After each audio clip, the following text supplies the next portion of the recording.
震度。日本は地震が多い国です。世界で起きる地震の10から15%、マグニチュード6以上の大地震なら 20% が日本です。人が感じることができる地震は日本で毎年1000回以上起こっています。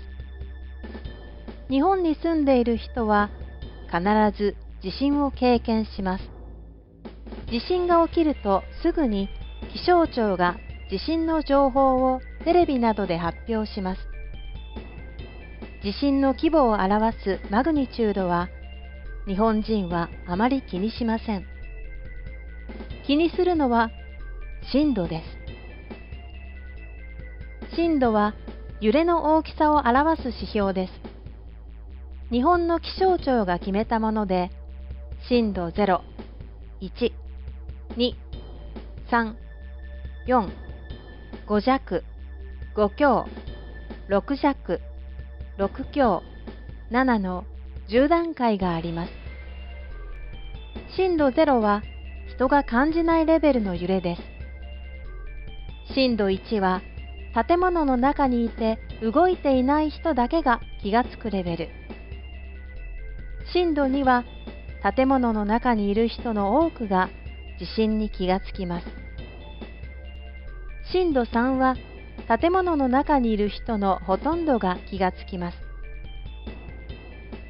震度2や3は日本に住んでいる人だったら1年に何回も経験するでしょう。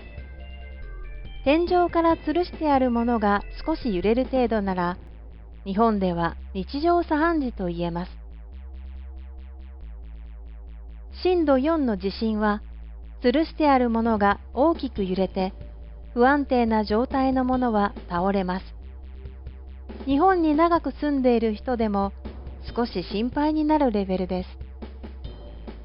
震度5弱では棚の中の食器や本が落ちたり重い家具が動いたりします。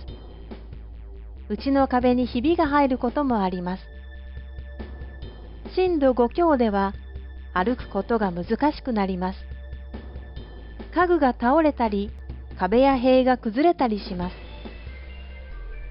震度6弱では立つことも難しくなります。建物の中にいる場合は家具が動いたり建物が歪んだりしてドアが開かなくなることがあります。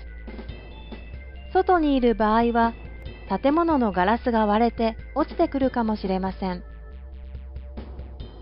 震度6強は家具のほとんどが倒れます。建物が壊れたり地割れや地滑りが起きたりします。震度7では多くの建物が倒れます。耐震性が高い建物でもひびが入ったり傾いたりする場合があります。強い地震があるとエレベーターは緊急停止します。逃げる場合はエレベーターを使ってはいけません。電車や新幹線も緊急停止します。乗っている時に急に止まったら車内の放送や表示をよく確認してください。海の下の浅いところで大きい地震が起きたときは津波が発生するかもしれません。地震情報と一緒に津波情報にも気をつけてください。海の近くに住んでいる場合は大きい地震が起きたら津波情報を聞く前に逃げることも必要です。津波はジェット機と同じくらい速いと言われています。絶対に海を見に行ったりしないでください。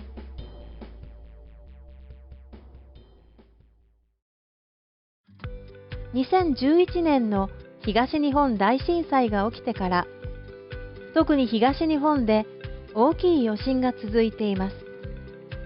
しかし2016年には西日本の熊本で、2018年には北海道で、それぞれ震度7の地震が起きました。